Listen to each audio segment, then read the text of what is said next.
Order! Order! You are an incorrigible delinquent at times. Behave yourself, man!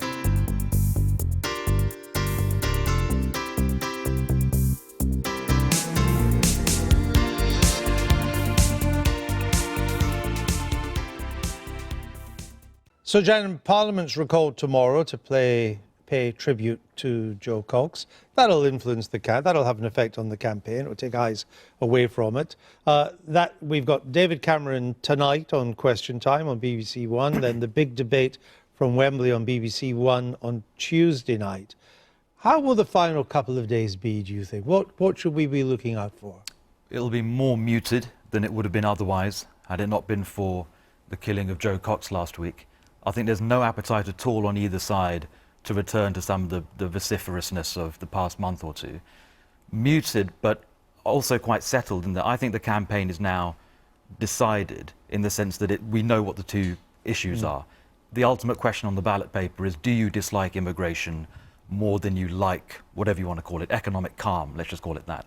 And that is the test on Thursday. So what's really impresses me about the Wembley Arena debate on Tuesday, I think it is who Vote Remain have chosen as their three principal debaters. Right. Two of them are clearly designed to pitch to Labour voters, Sadiq Khan. Well, let's put the names up on the screen. We can see them. On you go, Jan. Francis O'Grady and Sadiq Khan, clearly designed to appeal to those wavering Labour voters. Francis O'Grady being the head of the TUC. Yeah, to make a left-of-centre case for European Union membership. And even Ruth Davidson, a conservative, but a very centrist conservative, perhaps better designed to appeal to Labour voters than a David Cameron-style figure might be. Conservative. So and you look on the Leave side, Andrea Leadsom there, Boris Johnson, Gisela Stewart for Labour.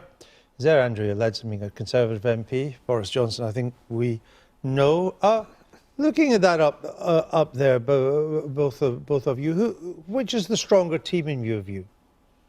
I think the Leave team, if that doesn't sound too partisan on my part, in terms of dynamism, in terms of vitality of personality, we may be in for some surprises. You know, the Remain people may pull things out of the hat, be new fresh faces, but there are no fresh arguments. There is only now a semantic problem. This argument isn't anti-immigration, it's anti-uncontrolled immigration. That's a very important mitigating factor. This isn't about uncertainty in an absolute sense, because there's uncertainty on both sides. There's uncertainty if we stay in, there's uncertainty if we come out. So this has now got to the point where it's a question of who gets the best linguistic formulation.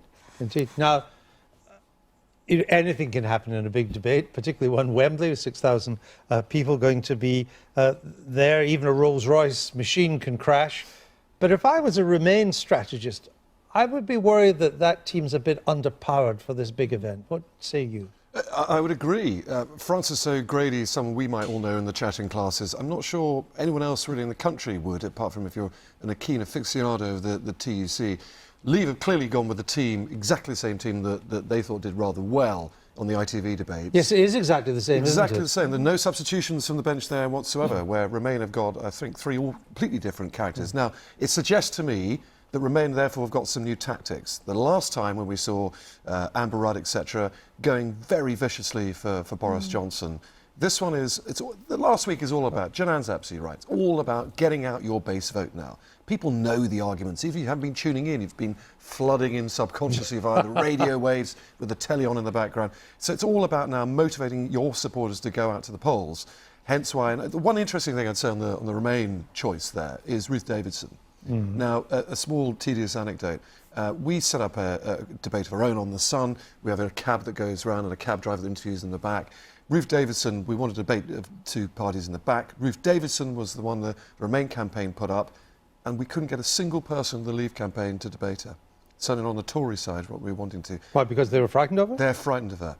She is exceptionally good and smart when it comes to those one-line zingers. And if she's able to pull off a one-line zinger against someone like Boris, for example, that could do. But there could be a danger there, because Ruth, let me put it diplomatically, Ruth Davidson is not Boris Johnson's biggest fan. No.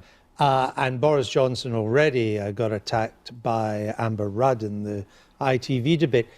If they go down that road again, it could rebound on them.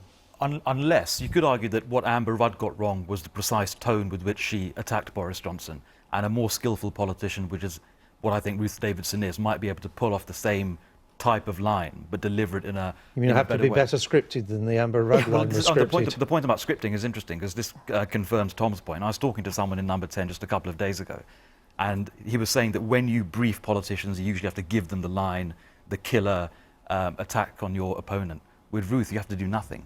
She's across all the detail, and she can come up with the absolutely venomous whip at the end of a sentence, which deals with your opponent. One thing that's also very clear from this team that the Remain camp are putting up is that they are very worried about Labour voters. Labour voters are going to be the key to this. And if Labour voters are so angry about scare tactics, about the immigration issue, they will bring victory to the Leave campaign. And that's what everybody's worried about now. This is an identity crisis for the Labour Party, even more than the Conservative Party.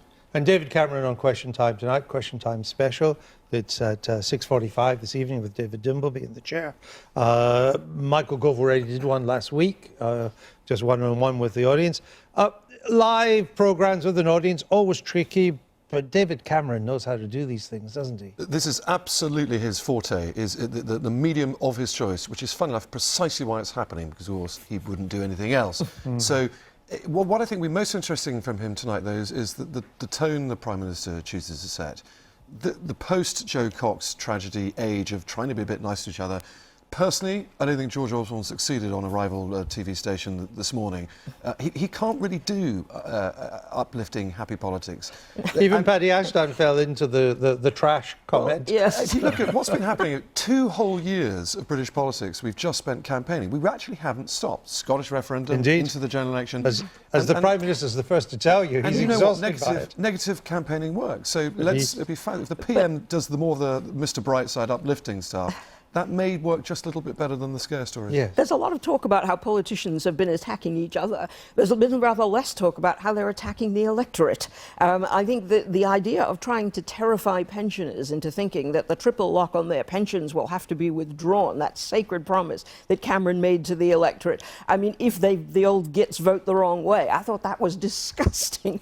And there's an awful lot of attempt to put the fear of God up the electorate, which has been extremely unattractive. We've had newspaper endorsements now. The editorials have come out, as they usually do, on a Sunday before an important election. So for Remain, the Mail on Sunday, the Observer, the Mirror, the People, Leave, this is just papers out today, the Sun on Sunday, the Sunday Telegraph, the Sunday Times, the Sunday Express.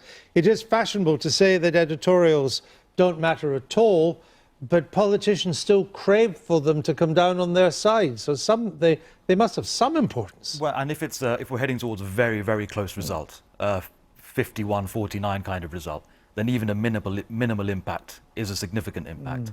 So I think they matter disproportionately in this referendum. What is really interesting is the way that some of the newspaper houses have split. So you've got the Times being pro, Sunday Times being pro-Leave, the Daily Mail wanting to leave, the Mail on Sunday wanting to remain. I think a lot of people watching that will be cynical and say, these are newspaper proprietors covering their bets.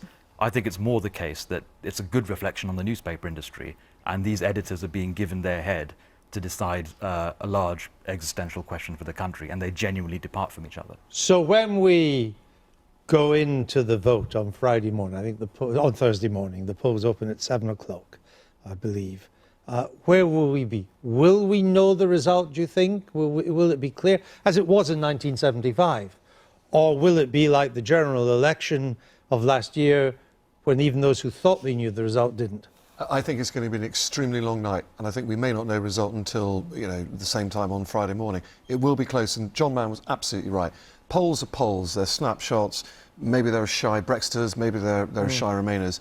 The key is getting your vote out, and I genuinely have no idea which way it's going to go. If the people, whichever campaign can put more of their people through the polling stations, wins. It's that simple. What I'm not clear about yet is, does Remain continue to put about the terrible economic consequences if we leave from their point of view? Is it business as usual there? And does Leave carry on about immigration?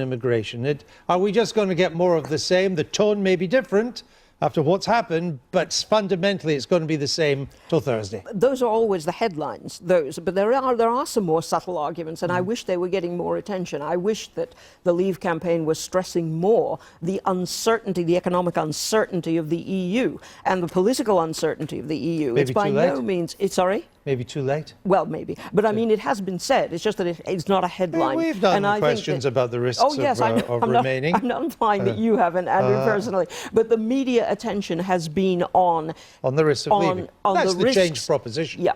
So you would expect the change proposition to be the one that embodies the risk. The EU is a molten, volatile, and some would say failing project. I understand that's your point of view.